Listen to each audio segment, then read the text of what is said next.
Alright lads, addicted to wrestling, back with my WWE 2009, the PG era TEW series, and we are here with episode, let me think, I think it's episode 7 actually, Jesus Christ, yeah, I think it's episode 7, so the series is coming along very nicely. This is the Raw Go Home show for Survivor Series. A lot of matches have been, well, all the matches now have slotted into place nicely. You find out what the card will look like. And yeah, and then we've got the ECW Go Home show where we've got the ECW Championship title match, and then we've got the SmackDown Go Home show, and then we've got a Survivor Series. So a few more episodes, then we've got our first pay-per-view of the series. There's nothing I really need to go over, guys, actually. No, we don't want to run the show just yet. Apart from your Kevin Steen's coming in, but he won't be on for the next at least 6 months. Keep him in developmental for a little while. He's still quite young. We've still got plenty of time to develop, and then we'll see what we can do with him in the future. Triple H actually had the morale problems since bloody, if we go all the way back, angry at your handling of an incident because he was on steroids. I told him fatherly that he needs to stop, and he just, you know, didn't have any of it really. But I've offered him a bonus every single day, and it's still not happening. £10,000 every single day, and it's still not happening. But hopefully, eventually, his morale will be better. The area that we're going to go in today is, because it's a new week, we've got a new area. Okay, so we've been in the Mid-South, we've been in the Mid-West, so we're going to go with a different area today. Somewhere with still quite high importance. So let's go to the Southeast. So the FL Bank Atlantic, was it the Bank Atlantic? Yeah. So we're in Sunrise, Florida today. In front of, well, it's a 22,457 seated stadium or arena, and we've got 21,830 fans expected to turn up. So a good amount, and we're going to go straight into the show, guys. So yeah, we are in front of 21,084 people at the Florida Bank Atlantic Center, and it is being shown live on J Sports Plus, and this is the 3rd episode of Raw.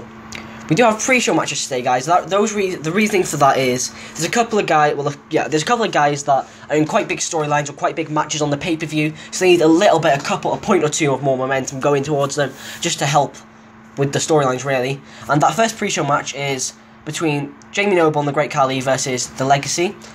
In the match had some good action, but not much in the way of heat. The Legacy defeated Jamie Noble and the Great Khali in 7 minutes 49 seconds when Ted DiBiase defeated the Great Khali by pinfall with the Dream Street. Hornswoggle did some good work at ringside. Ted DiBiase seemed off the game tonight. Cody Rhodes is improving in Rumble skills, and Jamie Noble's improving in performance skills. Again, we still have low locker room morale, but again, hope that goes up soon. Announce quality, that will go up eventually. Holding back slightly, it's a TV show, it's quite expected. Inconsistency, nah, not great. Then just the Great Khali's stamina, inconsistency, poor selling, negative crowd reaction, holding back slightly. The Great Khali's just not very good at all, to be honest. And then the second pre-show match and the last one is a match between Kofi Kingston and Chavo Guerrero. In the match had some good action, average heat. Kofi Kingston defeated Chavo Guerrero in 8 minutes 18 seconds by pinfall with the Trouble in Paradise. Nothing special, just give Kofi a little bit more momentum going into his pay-per-view match. And then we start off the show with a match today. Like, this is the main show now, guys, and we actually start off with the match rather than a promo or a segment. In the match had some good action, but not much in the way of heat. MVP defeated Chris Masters in 7 minutes 38 seconds by pinfall with a running boot. Joey Styles and Jerry Lawler have pretty good chemistry when calling matches together. That's good news. Nothing special, just a bit of a... It's a good match. Two workers that are going to get pushed, obviously at different times, but they're eventually going to get pushed. So, it's good. Our first segment was meant to be MVP celebrates, Miz beats down on him. So basically, MVP celebrates the win, the Miz just comes out and beats down on him, really. MVP improvised well throughout the segment. The Miz clearly enjoyed having the freedom to go off script and performed well. Threesome? What the hell? The Raw WWE United States Championship has advanced for this segment. MVP is developing better performance skills. That's a decent segment. Not great though. B-76. Then B-77. D-Generation X are in their locker room with Triple H angry about Shawn costing him the match last week in the main event of Raw. Michaels eventually apologises, says that he meant to kick Cena, but Triple H retaliates by saying that he doesn't want Shawn's help tonight in his match with Randy Orton before he leaves. That's moved on the WWE Championship storyline. We then have another match, a squash match, C59. In an extremely short match, Sheamus defeated Santino Marella in 5 minutes 18 seconds by pinfall with a Celtic Cross. Joey Styles and Jerry Lawler have pretty good chemistry when calling matches together, just to keep Sheamus strong. And the B+85 rated segment, that's awesome. Backstage, Kofi Kingston's asked about his upcoming Survivor Series match with Team Orton. He reveals that Evan Bourne and Mark Henry are going to be rounding out his team and says that with those men behind him, nothing will stop him from getting his hands on Randy Orton. That's moved on the Raw, for God's sake. That's moved on the Raw Kofi Kingston versus Legacy storyline. That's a very good segment, especially considering Kofi is involved, who is going to be getting a huge push off me, by the way, guys. The C64.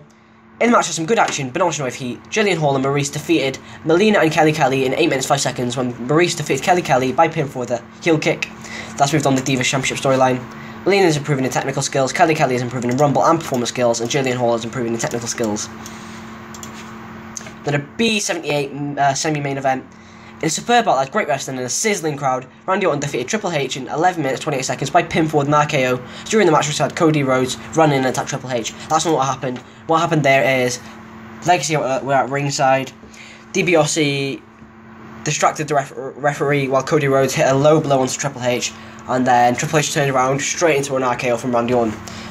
Triple H and Randy Orton have pretty good chemistry, and it lifted the match. That's a very good semi-main event. Then a B80. As Legacy starts to attack Triple H after the match, Kofi Kingston runs down to the ring to make the save. He and Triple H clear the ring with DiBiase and Rhodes. As Orton tries to flee, Kofi doesn't let him, however, launching over the top rope to continue his attack. He takes Orton into the crowd with a clothesline, and the two brawl there. Orton seems to have the advantage, but Kofi shows fire by continuing to take the fight to Orton. Eventually, he lays Orton out on a table in the crowd and hits the boom drop through it. That's moved on the Kofi Kingston versus Legacy storyline, and that's basically what happens is there's a brawl between Triple H, Randy Orton, Legacy and Kofi Kingston, but eventually Legacy Scarper, Triple H goes, Randy Orton tries to escape, but Kofi Kingston doesn't let him, and he smashes Orton through a table. We have a B+84 segment. The announcers run down the Survivor Series card, which has now been fully revealed. So we've got Team Ziggler, which consists of the Straight Edge Society, the Hart Dynasty, and Ziggler, versus Team Morrison, which consists of Crime Time, Matt Hardy, R-Truth, and John Morrison. So we can pre-book that into Survivor Series. So that's Team...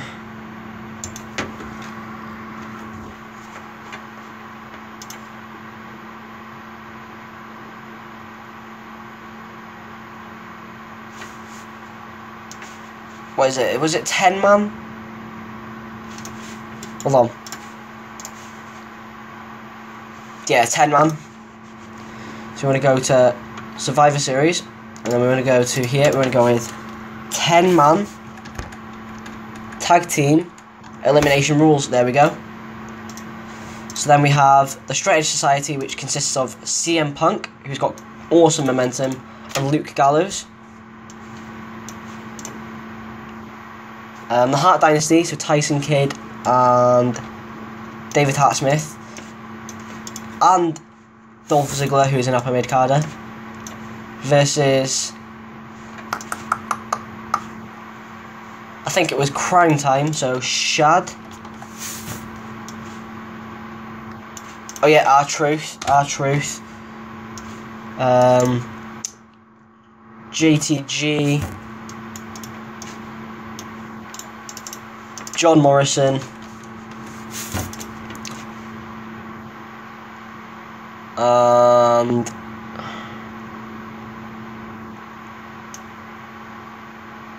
fuck.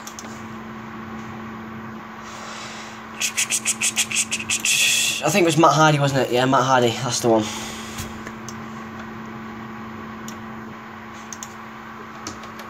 Sorry about this, I just want to show you guys that I am pre-booking them. So I think they were the teams, and they're fairly strong teams in my opinion. But we can rename that. I'll tell you what, we'll just leave it. Yeah, they were the teams versus it, and then we have the United States title match, which is a match for the United States Championship. The champion Miz versus MVP. So we can go to Survivor Series here. There we go. We got a singles match. We got the Miz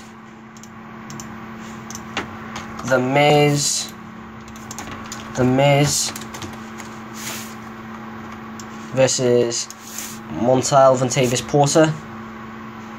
There we go. We then have a Divas Championship match versus Marisa Melina. So, oh no, there we go. Diva. So we got Maurice, who is the heel, and Melina, who is the face.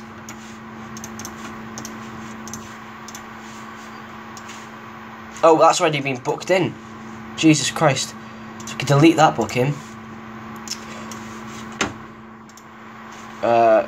No, we can close that. We have Rey Mysterio versus Batista. So Survivor Series. Singles match. Rey Mysterio, who's got awesome momentum, versus Batista, who's also got awesome momentum. Then we have Team Kofi, who is Born Benjamin. Alright, so 8-man, I think it's an 8-man tag team elimination rules. We have Shelton Benjamin, Christian,